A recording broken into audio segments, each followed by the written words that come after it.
Hi hello ನಮಸ್ತೆ G Kannada ನ್ಯೂಸ್ಗೆ ಸ್ವಾಗತ. ನಾನು ಯಶೋಧ ಪೂಜಾರಿ. ವೀಕ್ಷಕರೇ, ನಿಮಗೆಲ್ಲ ಗೊತ್ತೇ ಇದೆ, ಹತ್ತಿರ 2 ತಿಂಗಳಾಯಿತು ರೇಣುಕಾಸ್ವಾಮಿಯ ಕೊಲೆ ಪ್ರಕರಣಕ್ಕೆ ಸಂಬಂಧಪಟ್ಟಂತೆ ಚಾಲೆಂಜಿಂಗ್ ಸ್ಟಾರ್ ದರ್ಶನ್ ಅವರು ನಿನ್ನೆಗೆ ಅವರು ಪರಪ್ಪನ ಅಗ್ರಹಾರಕ್ಕೆ ಹೋಗಿ 1 ತಿಂಗಳು ಭರ್ತಿಯಾಯಿತು. ಈ ಪ್ರಕರಣಕ್ಕೆ ಸಿಕ್ಕಾಕೊಂಡು ಹತ್ತಿರ 2 ತಿಂಗಳು ಕಂಪ್ಲೀಟ್ ಆಯಿತು. ಇದರ ನಡುವೆ ಎಲ್ಲ ನಿರ್ಮಾಪಕರುಗಳು ಕೂಡ ಚಿಂತೆ ಶುರುವಾಗಿದೆ. ಹಣ ಹಾಕಿದ್ದೀವಿ, ಏನು ಮಾಡೋದು, ಯಾವಾಗ ಹೊರಗೆ ಬರ್ತಾರೆ ಅಂತ, ಹೀಗೆ ನಾನಾ ಚರ್ಚೆಗಳ ನಡುವೆ ದರ್ಶನ್ ಅವರ ಬಗ್ಗೆ ಕೂಡ ಒಂದಷ್ಟು ವಿಚಾರಗಳು ಹಂಗಿದ್ರು, ಕೆಟ್ಟ ಮಾತುಗಳನ್ನ ಬೈತಾ ಇದ್ರು, ಸಿಕ್ಕಿದ್ರಲ್ಲಿ ಹೊಡಿತಾ ಇದ್ರು, ಹೀಗೆ ಹಲವಾರು ವಿಚಾರಕ್ಕೆ ಸಂಬಂಧಪಟ್ಟಂತೆ ಚರ್ಚೆಗಳಂತೂ ಜೋರಾಗೇ ನಡೀತಾ ಇದೆ. ಆದರೆ ಅವರನ್ನು ತುಂಬ ಹತ್ತಿರದಿಂದ ಬಲ್ಲವರು, ಅವ್ರ ಜೊತೆ ಟೈಮ್ ಸ್ಪೆಂಡ್ ಮಾಡಿದವರು, ಇಲ್ಲ ಗುರು ಅವರು ಆ ರೀತಿ ಇಲ್ಲ, ಬಿದ್ದಿದ್ದಾರೆ ಅಂತ ಹೇಳಿ ಎತ್ತಿ ಎತ್ತಿ ಒದಿಯೋದು ಅಲ್ಲ, ಅವರ ವ್ಯಕ್ತಿತ್ವ ಎಂಥದ್ದು ಅಂತ ಹೇಳಿ ಕೆಲವರು ಹೇಳ್ತಾ ಇದ್ದಾರೆ. ಅದರ ನಡುವೆ ನಿಮ್ಗೆ ಗೊತ್ತೇ ಇದೆ, ಮದಗಜ ಮತ್ತು ಅಯೋಗ್ಯ ಸಿನಿಮಾ ಖ್ಯಾತಿಯ ಡೈರೆಕ್ಟರ್ ಮಹೇಶ್ ಅವರು ಅವ್ರ ಜೊತೆ ಇತ್ತೀಚಿನ ದಿನಗಳಲ್ಲಿ ಹೆಚ್ಚಾಗಿ ಕಾಣಿಸ್ಕೊಳ್ತಿದ್ರು. ದರ್ಶನ್ ಅವರ ಏನೇ ಕಾರ್ಯಕ್ರಮ ಇದ್ರೂ ಕೂಡ ಇವರೇ ಉಸ್ತುವಾರಿ ತೆಗೆದುಕೊಳ್ತಾ ಇದ್ರು. ಸೊ ನಿಜಕ್ಕೂ ದರ್ಶನ್ ಅವರು ಹೇಗೆ, ಅವರ ಗುಣಗಳು ಹೇಗಿರ್ತಿದ್ರು, ಜೊತೆಗೆ ಅವರ ಹೆಲ್ಪಿಂಗ್ ನೇಚರ್, ಇದೆಲ್ಲವನ್ನು ಕೂಡ ತುಂಬ ಹತ್ತಿರದಿಂದ ಬಲ್ಲವರವರು. ಅವ್ರನ್ನ ಮಾತನಾಡಿಸ್ತಾ ಹೋಗ್ತೀನಿ. ಸರ್ ನಮಸ್ತೆ, ಹೇಗಿದ್ದೀರಾ? ಚೆನ್ನಾಗಿದ್ದೀನಿ, ಹೇಳಿ. ಸರ್, ಗೊತ್ತೇ ಇದೆ ನಿಮಗೆ, ನಾನು ಆಗಲೇ ಹೇಳ್ತಾ ಇದ್ದಂಗೆ, ಮನುಷ್ಯ ಹೇಗೆ ಅಂತ ಹೇಳಿದ್ರೆ ಬಿದ್ದಂಥ ಸಂದರ್ಭದಲ್ಲಿ ಒದಿಯೋದು ಜಾಸ್ತಿ, ಇನ್ನೂ ಮಲಗಿಸ್ಬಿಡ್ತಾರೆ ಅಂತ ಹೇಳ್ತಾರೆ. ಈಗ ಅವರು ಸದ್ಯ ಆರೋಪಿಯಾಗಿದ್ದಾರೆ ರೇಣುಕಾಸ್ವಾಮಿ ಕೊಲೆ ಪ್ರಕರಣಕ್ಕೆ ಸಂಬಂಧಪಟ್ಟಂತೆ. ಆದರೆ ಅವರ ಬಗ್ಗೆ ಹಿಂಗಿದ್ರು ಹಂಗಿದ್ರು, ತುಂಬ ಹೊಲಸು ಮಾತುಗಳಲ್ಲಿ ಬೈತಾ ಇದ್ರು, ಸಿಕ್ಕಿದ್ರಲ್ಲಿ ಹೊಡಿತಾ ಇದ್ರು, ಕುಡಿದ್ರಂತರೂ ಅವ್ರ ಹತ್ರ ಹೋಗೋದಕ್ಕೆ ಎಲ್ಲ ಹೆದರ್ತಾ ಇದ್ರು. ಹೀಗೆ ಅಂತೆಕಂತೆಗಳ ಒಂದು ದೊಡ್ಡ ಸರಮಾಲೆಯೇ ರೆಡಿಯಾಗಿದೆ ಅಂತಲೇ ಹೇಳಬಹುದು. ಸೊ ನೀವು ಕಂಡಂತೆ ಚಾಲೆಂಜಿಂಗ್ ಸ್ಟಾರ್ ದರ್ಶನ್ ಅಂದರೆ ಸರ್? ನೀವು ಹೇಳಿದ್ದೆಲ್ಲ ಸುಳ್ಳು ಮೇಡಮ್. ಆ ಥರ ಒಡಿ ಬಡಿಯೋ ಕ್ಯಾರೆಕ್ಟರ್ ಅಂತೂ ಬಾಸ್ದಲ್ಲ. 10-12 ವರ್ಷದಿಂದ ನಾನು ದರ್ಶನ್ ಸರ್ ನೋಡ್ಕೊಂಡ್ಬಂದಿದ್ದೀನಿ. 4-5 ವರ್ಷದಿಂದ ಅವ್ರ ಆತ್ಮೀಯ ಬೆಳಗ್ದಲ್ಲಿ ನಾನು ಇದ್ದೀನಿ. 4-5 ಕೋಟಿ ಖರ್ಚು ಮಾಡಿ ದತ್ತು ತಗೊಂಡಿರುವಂಥ ಪ್ರಾಣಿಗಳು ಸಾಕ್ತಾ ಇದ್ದಾರೆ. ಜೂವಲ್ ಆಗ್ಬೋದು, ಸಾಕಷ್ಟು ಕಡೆ. ಯಾವುದೋ ಅಕ್ವೇರಿಯಮ್ ನೋಡಿದ್ರೆ, ಅಕ್ವೇರಿಯಮ್ ಫಿಶ್ ನೋಡಿದ್ರೆ ಇಂಥ ಫಿಶ್ ಅಂತಲೇ ಹೇಳ್ತಾರೆ, ಇದೇ ಜಾತಿ ಫಿಶ್, ಅದು ನೇಮ್ನೇ ಹೇಳ್ತಾರೆ ಅವರು. ಓಕೆನಾ? ಅಷ್ಟು ಅವರು ಪ್ರಾಣಿ ಬಗ್ಗೆ ಒಲವಿಟ್ಕೊಂಡಿರೋಂಥರು. ಮನುಷ್ಯನ ಆ ಥರ ಅವರು ಹೊಡೆಯೋಕ್ಕೆ ಚಾನ್ಸೇ ಇಲ್ಲ. ನಾನೊಂದು ಈ ಮಾತು ಯಾಕೆ ಹೇಳಕ್ಕೆ ಇಷ್ಟಪಡ್ತೀನಿ ಅಂತ ಹೇಳಿದ್ರೆ, ಉಪ್ಪು ಹುಳಿ ಖಾರ ತಿಂದು 4 ಮಾತು ಬಂದೇ ಬರುತ್ತೆ ಬಾಯಲ್ಲಿ. ಕೋಪ ಇದ್ದಾಗ ಬೈಯೋದದ್ದು ಇದ್ದೇ ಇರುತ್ತೆ. ಆದರೆ ಹೊಲಿಸ್ತಿ ರೀತಿ ಬೈಯೋವಂಥದ್ದು, ಆ ರೀತಿ ಮನೋಭಾವ, ಮನಸ್ಥಿತಿ ಡಿ ಬಾಸ್ಗೆ ಹಿಂದೆನೂ ಇಲ್ಲ, ಈಗಲೂ ಇಲ್ಲ, ಮುಂದೆನೂ ಇರಲ್ಲ. ಅದು ಇತ್ತೀಚೆಗೆ ನಾನು ಅವರು ಹೆಂಗೆ ಟ್ರೀಟ್ ಮಾಡ್ತಾರೆ ಅವ್ರ ಬಳಗ ಅಂತ ನಾನು ನೋಡಿದ್ದು ಅಂದರೆ, ಬಾಸ್ ಅರೆಸ್ಟ್ ಆಗೋ 1 ತಿಂಗಳು ಮುಂಚೆ ಒಬ್ಬರದು ಮಗನ ಬರ್ಡೇ ಇರುತ್ತೆ. ಅವ್ರ ಸ್ನೇಹಿತರ ಮಗನ ಬರ್ಡೇಗೆ ನಾನು ಕರೆದಿರ್ತಾರೆ, ನಾನು ಹೋಗಿರ್ತೀನಿ, ಬಾಸು ಬರ್ತಾರೆ. ಬಂದಮೇಲೆ ನಿರ್ದೇಶಕರಂತೆ ಎಲ್ಲರೂ ಆರಾಮಾಗೆ ಟೈಮ್ ಸ್ಪೆಂಡ್ ಮಾಡ್ತೀವಿ. ಮಾಡಿದ್ಮೇಲೆ 12:30-1 ಗಂಟೆ ಊಟಕ್ಕೆ ಕೂತ್ಕೋತೀವಿ. ಊಟಕ್ಕೆ ಕೂತ್ಕೊಂಡಾಗ ನನ್ನ ಸಹಿತ ಜಾಹಿದ್ ಖಾನ್, ಧನ್ವೀರ್ ಆಗ್ಬೋದು, ನಮ್ಮ ಸಚ್ಚೇಣ ಆಗ್ಬೋದು, ಇಡ್ವಾಳು, ಸಾಕಷ್ಟು ಜನ ನಾವು ಅವ್ರ ಜೊತೆ ಊಟಕ್ಕೆ ಕೂತ್ಕೋತೀವಿ. ಪ್ರತಿಯೊಬ್ಬರು ಫಸ್ಟು ಎಲ್ಲರೂ ಜೊತೆ ಕೂತ್ಕೊಂಡು ಒಂದೇ ಟೇಬಲಲ್ಲಿ, ಓಕೆನಾ, ಎಲ್ರಿಗೂ ದೋಸೆ, ಕೈಮಾ ಗೋಜು, ಚಾಪ್ಸು, ಬಿರಿಯಾನಿ ಎಲ್ಲ ಹಾಕ್ತಾರೆ. ನಾವು ಚೆನ್ನಾಗಿ ತಿಂತಾಯಿದ್ದೀವಿ. ನಾನು ಬಾಸ್ ಏನು ತಿಂತಾರೆ ಅಂತ ಎದುರುಗಡೆ ನೋಡಿದ್ರೆ ಇಷ್ಟೇಷ್ಟು ತರಕಾರಿ, ಬೇಯಿಸಿರೋ ತರಕಾರಿ, 1 ಫಿಶ್ಶು, ಅದೇನು ಉಪ್ಪು ಹುಳಿ ಖಾರ ಏನೂ ಇಲ್ಲ ಅದಕ್ಕೆ. ಡಯಟ್ ಫಿಶ್ ಅಂದರೆ ನಿಮಗೆ ಅದನ್ನು ಬರೀ ನೀರಲ್ಲಿ ಬೇಯಿಸಿರುವಂಥ ಫಿಶ್ಶು. ಬಟ್ ನಮ್ಗೆ ಹಾಕ್ಸ್ತಾ ಇದ್ದೇನು, ಕೈಮಗ ಡೈರೆಕ್ಟ್ರಿಗೆ ಇನ್ನೊಂದು ದೋಸೆ ಹಾಕೋ, ತಿಂದ್ರಿ ಡೈರೆಕ್ಟ್ರೆ, ನಾಳೆ ದಿನ ಸ್ಟ್ರೆಂತ್ ಆಗಿರ್ಬೇಕು ನೀವೆಲ್ಲ ಟೆಕ್ನಿಷಿಯನ್ಸ್ಗಳು. ದೆನ್ ಅದಾದಮೇಲೆ ಊಟ ಆಯ್ತಲ್ವಾ, ಇದೊಂದು ಗುಣ. 2ನೇ ಗುಣ ಹೇಳ್ತೀನಿ ನೋಡಿ, ಒಬ್ಬ ಮನುಷ್ಯನ ಎಲ್ಲ ಆದಮೇಲೆ ಹೊರಡ್ಬೇಕಾರೆ 12 ಗಂಟೆ 1 ಗಂಟೆಯಲ್ಲಿ ಪ್ರತಿಯೊಬ್ಬರಿಗೆ ಹೇಳ್ತಾರೆ, ಯಾರು ಡ್ರೈವ್ ಮಾಡ್ತಾ ಇದ್ದಾರೆ, ಓಕೆ ನೀವು ಧನ್ವೀರ ನೀನು ಹೋದ ತಕ್ಷಣ ನನಗೆ ಕಾಲ್ ಮಾಡಬೇಕು, ಮಹೇಶ್ ನೀವು ಹೋದ ತಕ್ಷಣ ಕಾಲ್ ಮಾಡಬೇಕಾದ್ರೆ ಮೆಸೇಜ್ ಹಾಕ್ಬೇಕು, ರೀಚ್ ಆದೆ ಅಂತ ಬೆಂಗಳೂರು. ಪ್ರತಿಯೊಬ್ಬರನ್ನು ಹೊರಡಿಸಿ ಲಾಸ್ಟಲ್ಲಿ ಬಾಸ್ ಗಾಡಿ ಹತ್ತಾರೆ. ಅವರ ಸ್ನೇಹಿತರನ್ನ ಪಕ್ಕ ಸಂಬಂಧಿಗಳ ಥರನೇ ಅವ್ರು ನೋಡೋದು. ಇದೇ ರೀತಿ ಕೇರ್ ತಗೊಳ್ಳುವಂಥದ್ದು ಒಂದು ಪ್ರೀತಿ ಗುಣ ಅವಲ್ಲಿರೋದು. ಈ ಥರ ಹಲವಾರು ಜನ ಕೇಳಿದ್ರೆ ಹಲವಾರು ಇದೇ ಹೊರತು ಅವರೆಲ್ಲ ಯಾವ ರೀತಿಯ ದ್ವೇಷ ಅನ್ನೋದು ಇಲ್ಲಕ್ಕೆ ಇಲ್ಲ. ಆಮೇಲೆ ಅವರೆಲ್ಲ ಮರೆತು ಮುಂದೆ ಹೋಗ್ತಾ ಇರ್ತಾರೆ. ಆ ಸೆಲೆಬ್ರಿಟಿಗಳು ಯಾವುದೇ ಜಾಗದಲ್ಲಿ ಅವ್ನು ಆಟೋ ಓಡಿಸ್ಕೊಂಡು ಹೋಗ್ತಾರೆ, ಹಿಂದೆ ಫಾಲೋ ಮಾಡಿದ್ರು 1-2 ಮಾತು ಬೈತಾರೆ, ಫ್ಯಾಮಿಲಿ ಇದೆ ಅನ್ನೋಕ್ಕೋಸ್ಕರ ಫೋಟೋ ಕೊಟ್ಟೆ ಹೋಗ್ತಾರೆ. ಓಕೆನಾ? ಸೊ ಇಡೀ ಮನೆ ಆರ್.ಆರ್. ನಗರ ಮನೆನ ಅವರು ಈ ಸೆಲೆಬ್ರಿಟಿಗಳು ಬಂದು ಹೋಗೋಕ್ಕೆ ಅಂತಲೇ ಬಿಟ್ಟಿದ್ದಾರೆ. ಎನಿ ಟೈಮ್ ಬೆಳೆ 10:30 ಕೈ ಮುಗಿದು ಬಂತು ಅಂದರೆ ಅವರು ನೋಡ್ತಿರಲ್ಲ, ಸೆಲೆಬ್ರಿಟಿಗಳು ಮಾತಾಡಿಸಿ ಅವ್ರು ಹೊರಗಡೆ ಹೋಗುವಂಥದ್ದು. ಇದು ನೀವು ಹೇಳಿರೋ ಒಂದು ಕ್ವಶನ್ಸ್ಗೆ ಹೇಳ್ತಾರಂಥದ್ದು. ಅವರು ಹೊಡಿ ಬಡಿಯೋ ಗುಣ ಅಂತೂ ಅಲ್ಲವೇ ಅಲ್ಲ. ಮನುಷ್ಯ ಅಂದಮೇಲೆ ಕೋಪ ಬರುತ್ತೆ, 4 ಮಾತು ಬೈತಾರೆ. ನಾನು ನೋಡ್ದಂಗೆ, ನಾನು ಮೇಲ್ನೋಟಕ್ಕೆ ನಾನು ಇದು ನೋಡ್ದಂಗೆ ಯಾವುದೋ ಟ್ರ್ಯಾಪಲ್ಲಿ ತಗೊಳಕೊಂಡಿರ್ಬೋದೇನೋ ಬಾಸ್. ಆದಷ್ಟು ಬೇಗ ಆಚೆ ಬರ್ತಾರೆ. ಸತ್ಯ ಆಚೆ ಬರಬೇಕಲ್ವಾ? ಯಾಕೆ ಇಂಡಸ್ಟ್ರಿ ಜನ ಇಷ್ಟೊಂದು ಆಲ್ರೆಡಿ ಅಪರಾಧಿನೋ ಥರ ನೋಡ್ತಾ ಇದ್ದಾರೋ ಜನಗಳಾಗಲಿ. ಕೆಲವರೆಲ್ಲ ಮಾತಾಡ್ತಾ ಇರೋದು ನೋಡಿದ್ರೆ, ಕೆಲವರೆಲ್ಲ ನಡ್ಕೊಳ್ತಾ ಇರೋದು ನೋಡಿದ್ರೆ ಅಲ್ಲೇ ಅಪರಾಧಿ, ನಾವು ಮಾತಾಡಿದ್ರೆ ಏನೋ ಆಗೋಗುತ್ತೆ, ನಾವು ಹಿಂದೆ ಇಟ್ಬಿಡೋಣ ಅನ್ನೋ ಥರ ಮನಸ್ಥಿತಿಗಳಲ್ಲಿ ಇದ್ದಾರೆ. ಅಪರಾಧಿ ಆದಾಗ ನಾನು ಅವ್ರ ಪರ ಮಾತಾಡೋದು ಒಂದು ಮೂರ್ಖತನ ಆಗುತ್ತೆ. ಅವರು ಪಾಕಿಸ್ತಾನದಲ್ಲಿದ್ದಾರೆ, ಇನ್ನೂ ಜೇಸಿಲಿದ್ದಾರೆ ಅಷ್ಟೇ ಅವರು, ಓಕೆನಾ?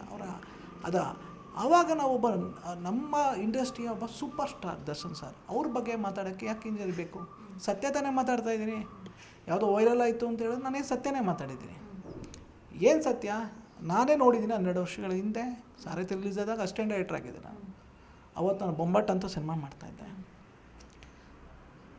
ಅವ್ರನ್ನೇ ಜೈಲಿಂದ ಬಿಡುಗಡೆ ಆದರು ದರ್ಶನ್ ಸರ್ ಅಂತ ಹೇಳಿದಾಗ ನಾನು ಸಾರಥಿ ಅದು ನರ್ತಕಿ ಚಿತ್ರಮಂದಿರ ಹತ್ರ ಹೋಗಿದೆ.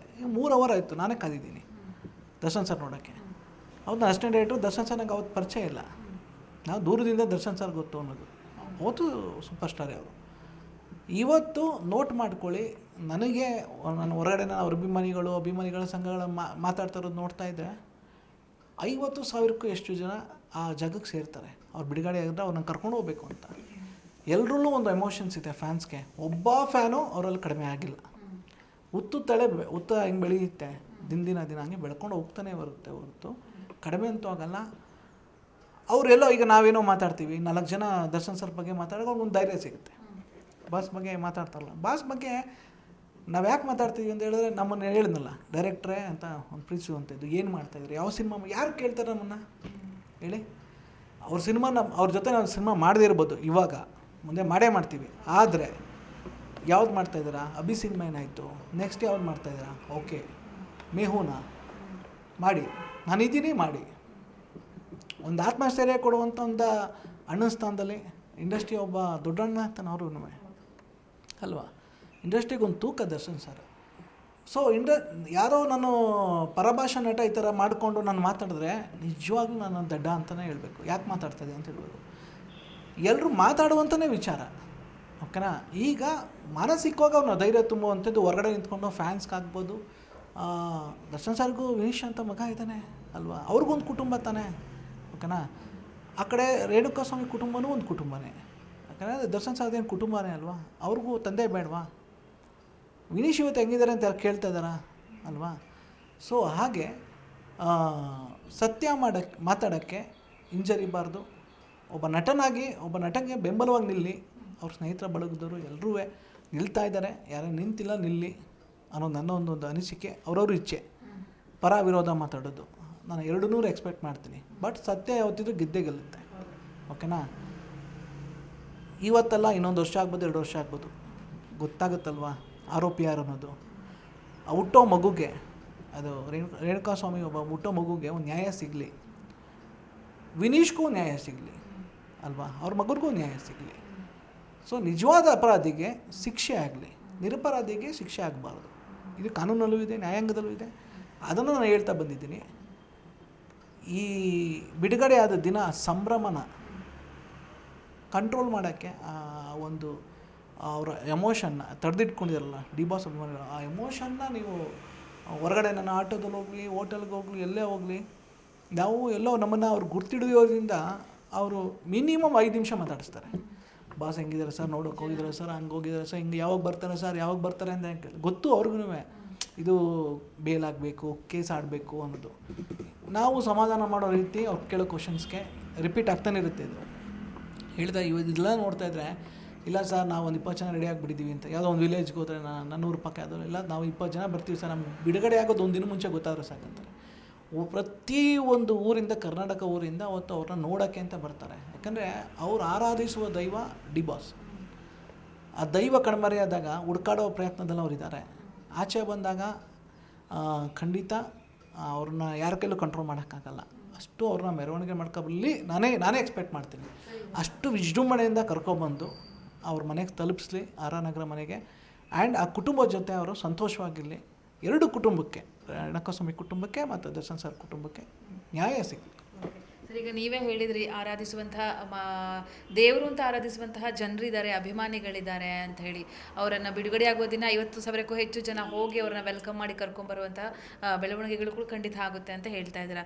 ಇಷ್ಟೆಲ್ಲ ಪ್ರೀತಿ ಸಂಪಾದನೆ ಮಾಡಿದ್ದಾರೆ, ಇಷ್ಟು ದೊಡ್ಡ ಪ್ರಮಾಣದ ಮೇ ಬಿ ಕರ್ನಾಟಕದಲ್ಲಿ ದೊಡ್ಡ ಅಭಿಮಾನಿ ಬಳಗ ಅಂತ ಇರೋದು ಅಂತ ಹೇಳಿದ್ರೆ ಅದು ದರ್ಶನ್ ಅವ್ರಿಗೆ ಅಂತ ಅನಿಸುತ್ತೆ. ಅಷ್ಟರ ಮಟ್ಟಿಗೆ ಅಭಿಮಾನಿ ಬಳಗ ಇದೆ. ಒಂದು ಎಳ್ಳಷ್ಟು ಟೈಮ್ ಕೊಟ್ಬಿಟ್ಟು ಯೋಚನೆ ಮಾಡಿದರೆ ಈ ದೊಡ್ಡ ಅವಾಂತರ ಆಗ್ತಾ ಇರಲಿಲ್ವೇನೋ ಅಂತ ಹೇಳಿ ಸ್ವಲ್ಪ ಯೋಚನೆ ಮಾಡಬಹುದಿತ್ತೇನೋ ದರ್ಶನ್ ಅವರು. ನನಗೆ ಈ ಥರ ಅಭಿಮಾನಿಗಳಿದ್ದಾರೆ, ನನಗೆ ಪ್ರಾಣ ಕೊಡುವಂಥ ಅಭಿಮಾನಿಗಳಿದ್ದಾರೆ, ನಾನು ಇದರಲ್ಲಿ ಒಂದು ಫೋನ್ ಕಾಲ್ ಕೂಡ ಪಿಕ್ ಮಾಡಬಾರ್ದಿತ್ತು, ನಾನು ಇದಕ್ಕೇನು ರೆಸ್ಪಾಂಡೇ ಮಾಡಬಾರ್ದಿತ್ತು, ಕಾನೂನಿನ ಮೂಲಕ ನಾನೇನಾದರೂ ಉತ್ತರ ಕೊಡ್ಬೋದಿತ್ತು ರೇಣುಕಾಸ್ವಾಮಿ ಆ ಒಂದು ಚಟಕ್ಕೆ ಅಂತ ಒಂದು ಜಸ್ಟ್ ಯೋಚನೆ ಮಾಡ್ಬೋದಿತ್ತಾ ಅಂತ ಹೇಳಿ. ಮೇಡಮ್, ಕಾಲ ಎಲ್ಲ ಒಂದು ಘಟನೆ ಮೇಡಮ್, ಒಂದು ಟೈಮ್ ಅನ್ನೋದು ನಿರ್ಧರಿಸುತ್ತೆ ಇವೆಲ್ಲನೂ. ನಾನು ಹೇಳಿಲ್ವ, ಮೇಲ್ ನೋಟಕ್ಕೆ ಟ್ರ್ಯಾಪಲ್ಲಿ ತಗೊಳಕೊಂಡಿರ್ಬೋದು. ನೀವು ಒಬ್ಬರನ್ನ ನಮ್ಮನ್ನು ಟ್ರ್ಯಾಪ್ ಮಾಡ್ತಾರೆ ಅಂದರೆ ಗೊತ್ತಾಗಲ್ಲ. ಒಂದು ಸ್ಕ್ರೀನ್ ಪ್ಲೇ ಇರುತ್ತೆ ಅದರಲ್ಲಿ.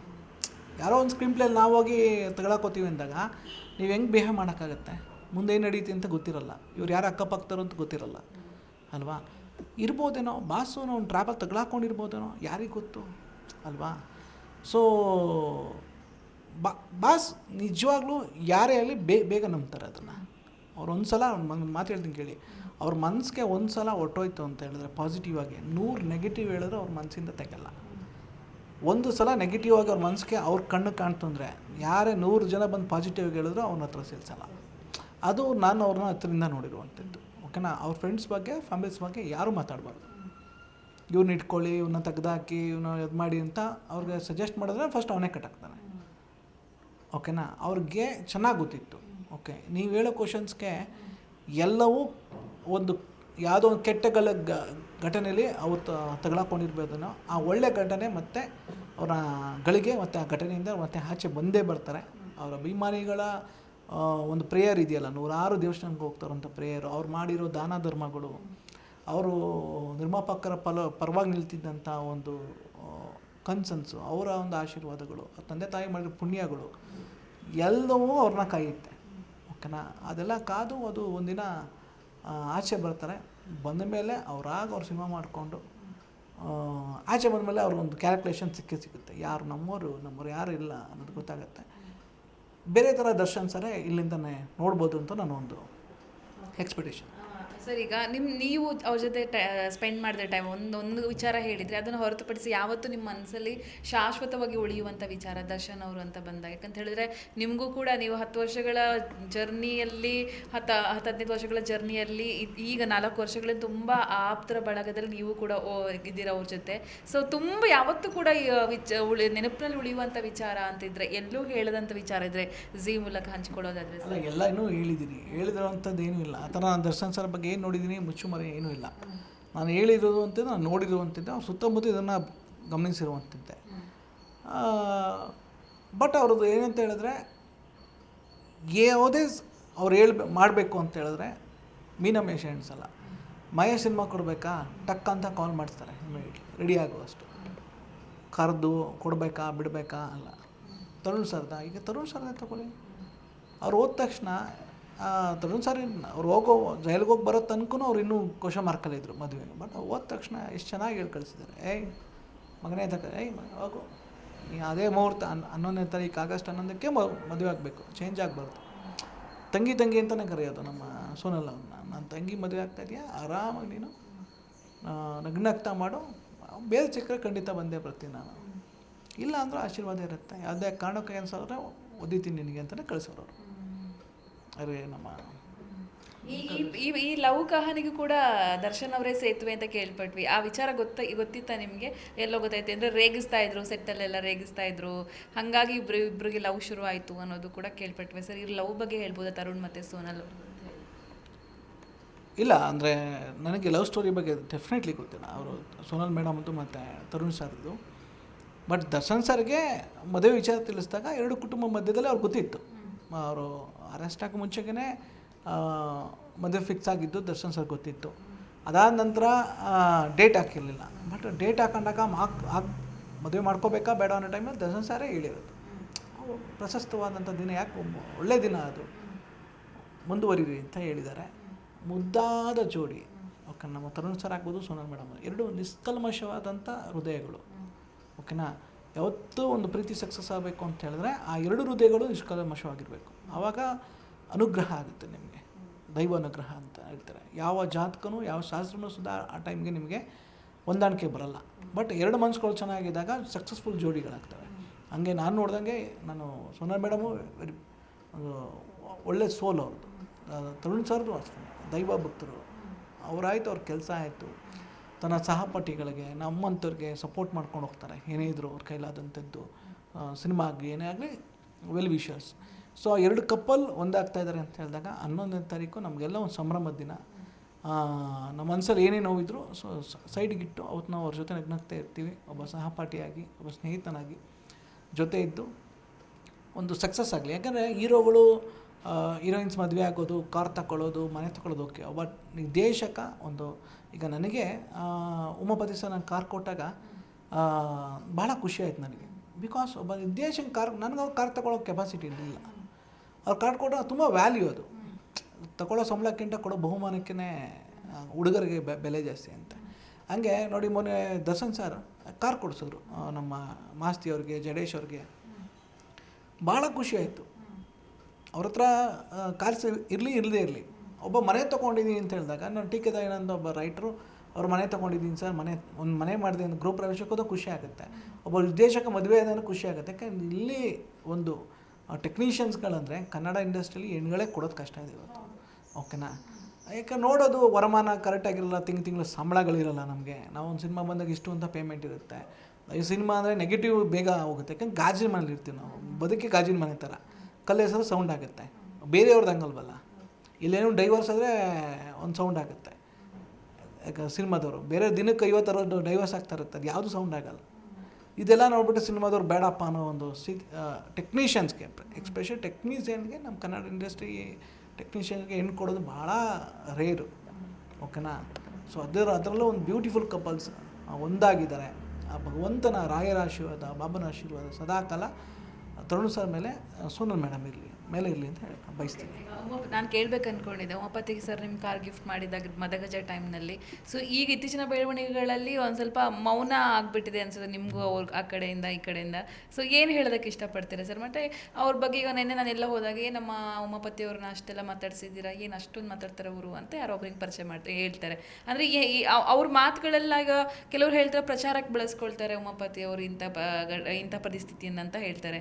ನಿಜಕ್ಕೂ ಉಮಾಪತಿ ಅವರು ಹೇಗೆ ನೀವು ಕಂಡಂತೆ, ಆ್ಯಂಡ್ ನಿಮ್ಮ ಮತ್ತು ಅವರ ನಡುವೆ ಒಡನಾಟ ಈಗ ಹೇಗಿದೆ ಅಂತ ಹೇಳಿ? ಅಲ್ಲ, ಉಮಾಪತಿ ಸರ್ ಅವತ್ತು ಚೆನ್ನಾಗಿದ್ದೀವಿ, ನಾನು ಇವತ್ತು ಚೆನ್ನಾಗಿದ್ದೀನಿ. ನನಗೆ ಎರಡನೇ ಸಿನಿಮಾನ 20-25 ಕೋಟಿ ಹಾಕಿ ಪ್ರೊಡ್ಯೂಸ್ ಮಾಡಿದಂಥ ನಿರ್ಮಾಪಕರು ಅನ್ನದಾತರು ಅವತ್ತು. ಅಯೋಗ್ಯ ಸಿನಿಮಾ ಪ್ರೊಡ್ಯೂಸರ್ ಆಗಲಿ, ನನಗೆ ಮದಗಜ ಸಿನಿಮಾ ಆಗಲಿ, ನಂಗೆ ಅನ್ನದಾತ್ರೆ.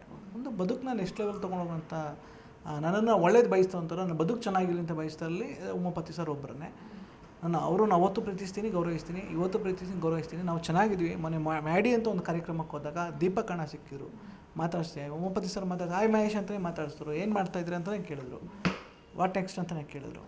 ಸೊ ನಾನು ಮಾತಾಡಿದ್ದೀನಿ. ನಮ್ಮ ಮಧ್ಯದಲ್ಲಿ ಯಾವುದೇ ರೀತಿ ಕಾಂಟ್ರವರ್ಸಿ ಇಲ್ಲ, ಏನೂ ಇಲ್ಲ ಮೇಡಮ್. ಈಗ ನೀವು ಹೇಳಿದಾಗ ಈಗ ನನ್ನ ಪಾಡ್ ನಾನು ಕೆಲಸದಲ್ಲಿ ಇರ್ತೀನ, ಅವರು ಒಂದು ಕೆಲಸದಲ್ಲಿ ಇರ್ತಾರೆ, ಬಿಸ್ನೆಸ್ಸು ಮತ್ತು ನೆಕ್ಸ್ಟ್ ಸಿನಿಮಾಗಳಂತಾಗ ಸಿನಿಮಾ ಮಾಡೋಣ ಅಂತಲೇ ಅವತ್ತಿಂದಲೂ ಹೇಳ್ತಾರೆ. ಮತ್ತೆ ಜಾಯ್ನ್ ಆಗಬೇಕು, ನಂದು ಮುರಳಿ ಸರ್ ಕಾಂಬಿನೇಷನ್ ಆಗ್ಬೋದು, ಇನ್ನೊಂದು ಯಾವುದೋ ಆಗ್ಬೋದು. ಮತ್ತು ಉಮಾಪತಿ ಫಿಲಮ್ಸಲ್ಲಿ ಅವ್ರು ಯಾವತ್ತು ಕರೀತಾರೆ ನಾವು ಮಾಡ್ತೀವಿ ಅದನ್ನು.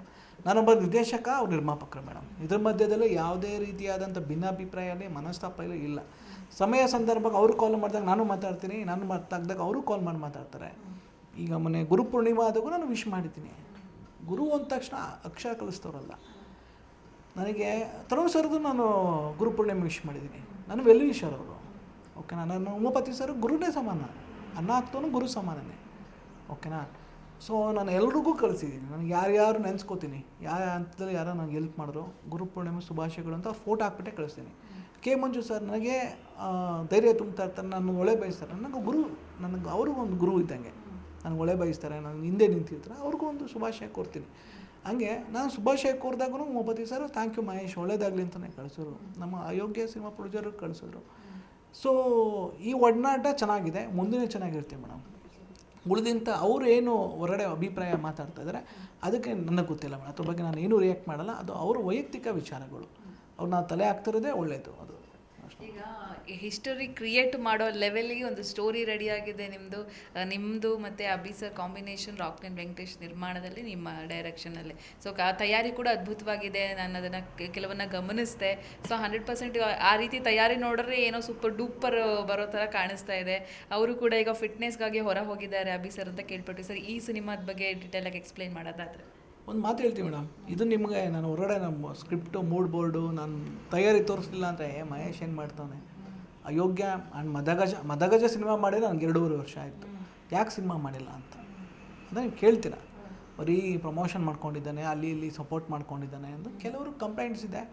ಅದು ನಾನು ಹೇಳ್ತೀನಿ, ನಾನೇನು ಪರಭಾಷೆಗೆ ನಾನು ಹೋಗ್ಬಿಟ್ಟು ಸಪೋರ್ಟ್ ಮಾಡ್ತಾನಪ್ಪ. ನನ್ನ ಸ್ನೇಹಿತರು ಬೆಳಗ್ದ ಸಿನಿಮಾ ಮಾಡಿದಾಗ ಕರೆದಾಗ ನಾನು ಗೊತ್ತಿರೋ ಸ್ಟ್ರಾಟಜಿಗಳು ಹೇಳ್ಕೊಡ್ತೀನಿ, ಅದು ತಪ್ಪಲ್ಲ ಅನ್ನೋದು ನನ್ನದೊಂದು ಇದು. ನನಗೇನೋ ತರುಣ್ ಸರ್ಗೆ ನಾನು ಕಟೇರ ಮಾಡಿದಾಗ ನನ್ನ ಸಿನಿಮಾಗೆ ಏನೋ ಒಂದು ಸ್ಕ್ರಿಪ್ಟ್ ಕೇಳ್ತಾರಲ್ಲ, ಓಕೆ. ನಾನೆಲ್ಲೋ ಚೇತನ್ ನಮ್ಮ ಗೆಳೆಯನ ಸಿನಿಮಾಗೆ ನಾವು ಹೋಗಿ ಪ್ರಮೋಷನ್ ಕೆಲಸ ಒಂದು ಸ್ಟ್ರಾಟಜಿ ನೋಡಿಕೊಂಡಾಗ ನನ್ನ ಸಿನಿಮಾಗೆ ಆ ಗೆಳೆಯ ಬಂದು ಸಪೋರ್ಟ್ ಮಾಡ್ತಾರೆ, ಸಾಂಗ್ ಬರೆದು ಒಂದು ಬಾಂಡಿಂಗ್ ಇರುತ್ತೆ. ನಾನು ಬೇರೆ ಭಾಷೆಗೆ ನಾನು ಹೋಗಿ ಸಪೋರ್ಟ್ ಮಾಡಿಲ್ಲ, ಓಕೆ. ನಾನು ಕನ್ನಡ ಸಿನಿಮಾ ಮಾಡಿದ್ದೀನಿ. ಈ ತಯಾರಿ ನೋಡಿದ್ರಲ್ಲ ನೀವು, ಅಭಿ ಸರ್ ಸಿನಿಮಾ ತಯಾರಿ ನೋಡಿದ್ಮೇಲೆ ನಿಮ್ಗೊಂದು ಗೊತ್ತಾಯಿತು, ಇದೊಂದು ದೊಡ್ಡ ಗೇಜ್ ಸಿನಿಮಾ ಇದು ಒಂದು ಮಾಡ್ತಾರೆ ಅಂತ.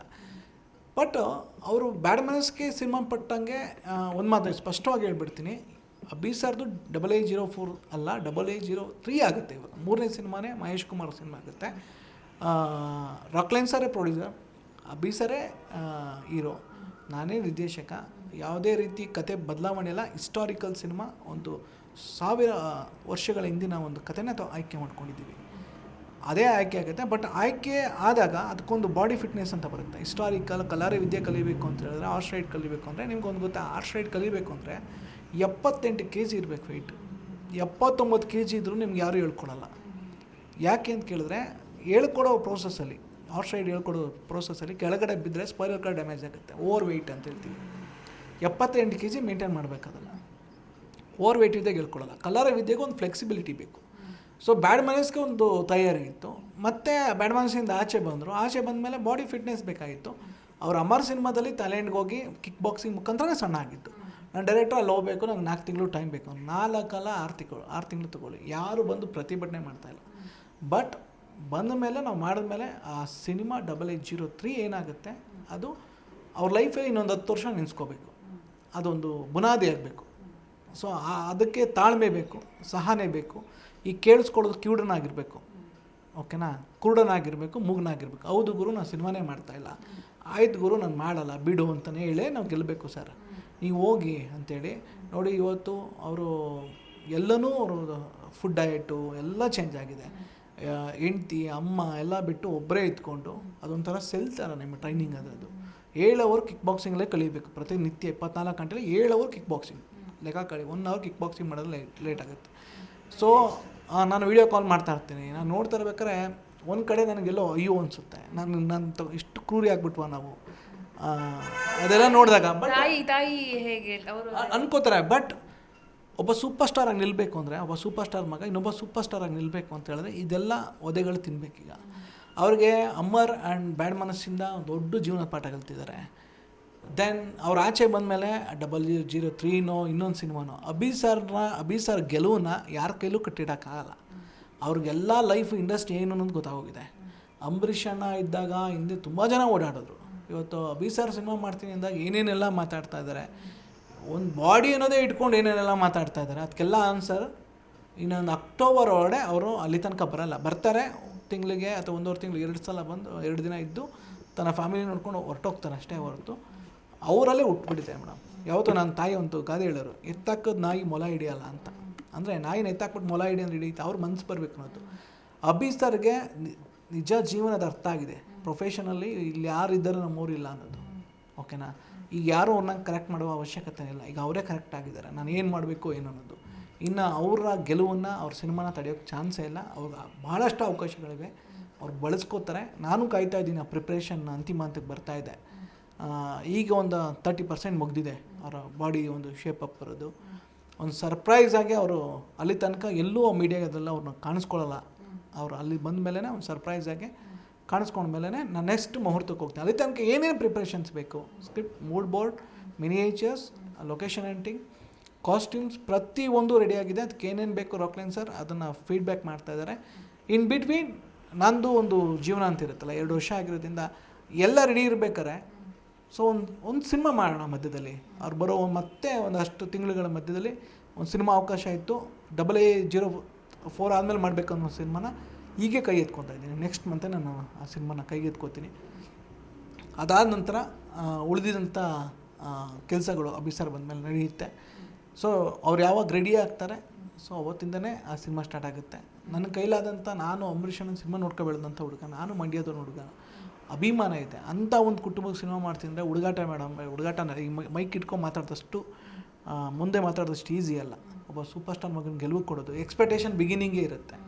ಯಾರು ಇಲ್ದರೆ ಇರೋ ಸಿನಿಮಾ ಮಾಡಿಬಿಡ್ಬೋದು, ಓಕೆನಾ. ಆದರೆ ಸೂಪರ್ ಸ್ಟಾರ್ ಮಗನ ಮಾಡಬೇಕು ಅಂತ ಹೇಳಿದ್ರೆ ಅದು ತುಂಬ ಆ್ಯಕ್ಯುರೇಸಿ ಇರಬೇಕು. ಅವರು ನೋಡ್ಬೇಕಾದ್ರೆ ಹಂಗೆ ಸಿನಿಮಾ ನೋಡ್ತಾರೆ. ನೀವು ಒಂದೇ ಒಂದು ಅಬ್ಸರ್ವ್ ಮಾಡಿ, ಚರಣ್ ತೇಜ ಅಂತ ಒಬ್ಬರು ಹೀರೋ ಇದ್ದಾರೆ ತೆಲುಗು, ನಮ್ಮ ಚಿರಂಜೀವಿ ಅವ್ರ ಮಗ.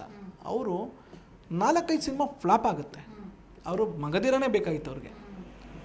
ಕೆನೋಸಲ್ಲೇ ಮಾಡ್ತಾರೆ. ಯಾಕೆ ನಮ್ಮ ರಾಜಮೌಳಿ ಅವ್ರಿಗೆ ಒಂದು ಆ್ಯಕ್ಷನ್ ಸಿನಿಮಾ ಮಾಡ್ಬೋದಾಯಿತು. ಗೊತ್ತಾಯ್ತು ನಾನು ಮಾಡ್ತಾ ಇರೋದು ಚಿರಂಜೀವಿ ಮಗನಿಗೆ ಅನ್ನೋದು. ಈಗ ನಾನು ಮಾಡ್ತಾ ಇರೋದು ಅಂಬರೀಷನ್ ಮಗನಿಗೆ. ಯಾರೋ ಅಭಿಷೇಕ್ ಅಲ್ಲ, ಅಂಬರೀಷ್ ಅವ್ರಿಗೆ ನಾನು ಸಿನಿಮಾ ಮಾಡ್ತಾಯಿದ್ದೀನಿ ಅಂದಾಗ ಹೆಚ್ಚಿನ ಜವಾಬ್ದಾರಿ ನನ್ನ ಮೇಲೆ ಇರುತ್ತೆ. ಅದಕ್ಕೆ ಎಷ್ಟೇ ಟೈಮ್ ಆಗ್ಬೋದು, ಎಷ್ಟೇ ದಿನಗಳಾಗ್ಬೋದು, ಮಾಡ್ತೀವಿ.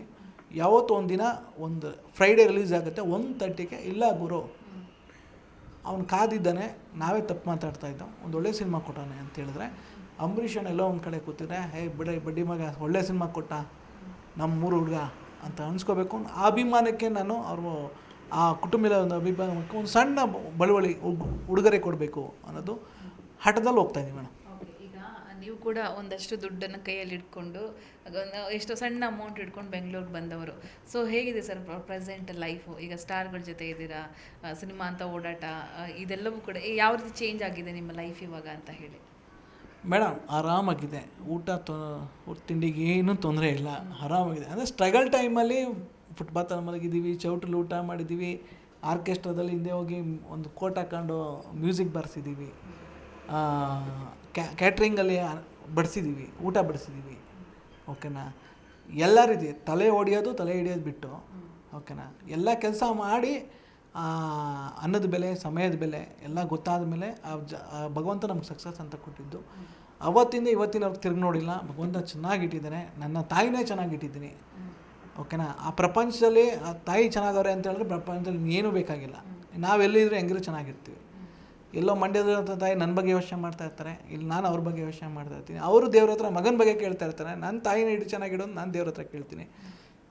ಬದುಕು ಬ್ಯೂಟಿಫುಲ್ ಆಗಿದೆ. ನಮ್ಮೆಲ್ಲ ಟೆಕ್ನಿಷಿಯನ್ ಇನ್ಕ್ಲೂಡಿಂಗ್ ಎಲ್ಲ ಡೈರೆಕ್ಟ್ರನ್ನ ಸಹಿತ ಯಾರೇ ಸಿನಿಮಾ ಒಪ್ಕೊಂಡ್ರು ಒಳ್ಳೆ ರೆಮೆಂಡೇಷನೇ ಕೊಡ್ತಾಯಿದ್ದಾರೆ. ಇವತ್ತು ನಾಯಕ ನಟರಿಗೆ ಏನು ಕೊಡ್ತಾರೆ, ಅದಕ್ಕೇನು ಸಲ್ಲಬೇಕು ಇದಕ್ಕೆ ಒಳ್ಳೆ ರೆಮೆಂಡೇಷನ್ನಾಗಿ ಕೊಡ್ತಾರೆ.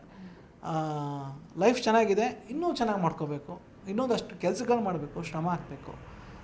ಮಾತಾಡೋದ್ರಿಂದ ಅಥವಾ ಯಾವುದೋ ಬಕೆಟ್ ಹಿಡಿಯೋದ್ರಿಂದ ಯಾವುದರಿಂದನೂ ಯಾರು ಸಿನಿಮಾ ಕೊಡೋಲ್ಲ ಮೇಡಮ್, ಓಕೆನಾ. ಒಂದೇ ಇರೋದು ಕೆಲಸ ಮಾಡಬೇಕು, ಕೆಲಸ ಕಲ್ತಿರಬೇಕು, ಕೆಲಸ ಸಕ್ಸಸ್ ಆಗಬೇಕು. ಅಯೋಗ್ಯ ಮದಗಜ ಮಹೇಶ್ ಮಾಡಿದ್ದಾನೆ. ನಿರ್ಮಾಪಕರು ಉಳಿಸ್ಕೊಂಡ ಲಾಭನ ನಷ್ಟನ ಇಟ್ಟ ಫ್ಲಾಪ 3ನೇ ಸಿನಿಮಾ ನಂಗೆ ಸಿಗುತ್ತೆ. ಇಲ್ಲ ಅಂದರೆ ಇಲ್ಲ ಮೇಡಮ್. ಈಗಲೂ ಹೇಳ್ತೀನಿ ಮೇಡಮ್, 10 ದಿನಕ್ಕೆ ಒಂದು ಆಪರ್ಚುನಿಟಿ ಬರುತ್ತೆ.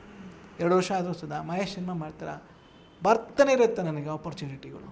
ಅಹಂಕಾರ ಅಂದ್ಕೊಳ್ಳೋಲ್ಲ. ಯಾಕೆಂತ ಹೇಳಿದ್ರೆ ನಾನು ಯಾವುದೋ ಸಿನಿಮಾ ಮಾಡಿ ನೇಮ್ ಹಾಳು ಮಾಡ್ಕೊಂಡಿಲ್ಲ. ಒಳ್ಳೆ ಸಿನಿಮಾ ಮಾಡಿ ಒಂದು ಬ್ರೇಕ್ ತೊಗೊಂಡೆ, ಇನ್ನೊಂದು ಒಳ್ಳೆ ಸಿನಿಮಾ ಮಾಡೋಕ್ಕೆ ಕಾಯ್ತಾಯಿದ್ದೀನಿ.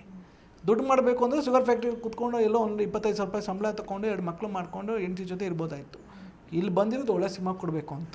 ಎಲ್ಲಿ ತನಕ ನನ್ನ ಪೆನ್ನಲ್ಲಿ ಇಂಕ್ ಇರುತ್ತೆ ಅಲ್ಲಿ ತನಕನೂ ಬರಿತೀನಿ ಮೇಡಮ್. ಇಂಕ್ ಖಾಲಿ ಆದಮೇಲೆ ಇನ್ನೊಬ್ರಿಗೆ ಹೋಗಿರುತ್ತೆ ಆ ಪೆನ್ನು, ನನಗಿಲ್ಲ ಅಂತ ಹೇಳಿದ್ಮೇಲೆ ಅಲ್ಲಿಂದ ನಾನು ಹೋಗಿ ಮತ್ತೆ ನನ್ನ ರೆಸ್ಟ್ ಆಫ್ ಲೈಫು ನನ್ನ ಹಳ್ಳೀಲಿ ನನ್ನ ಕುಟುಂಬ ಜೊತೆ, ನಮ್ಮ ತಂದೆ ಬಿಟ್ಟೋಗಿರೋಂಥ 2 ಎಕರೆ ಜಮೀನಿದೆ, ಅದನ್ನು ಉಳಿಸ್ಕೊಂಡು ಬೆಳೆಸ್ಕೊಂಡು ಹೋಗೋಣ. ಕೆಟ್ಟ ಸಿನಿಮಾ ಕೊಟ್ಟರು ಇಂಡಸ್ಟ್ರಿ ಹಾಳು ಮಾಡೋದು ಬದಲು, ಓಕೆನಾ, ಎಲ್ಲಿ ತನಕ ನಮ್ಮ ಕೆಪಾಸಿಟಿ ಇರುತ್ತೆ, ಎಲ್ಲಿ ತನಕ ನಾವು ಲಾಯಲ್ ಆಗಿರ್ತೀವಿ ಇಂಡಸ್ಟ್ರಿಗೆ, ಅಲ್ಲಿ ಗಂಟ ಸಿನಿಮಾ ಮಾಡೋಣ.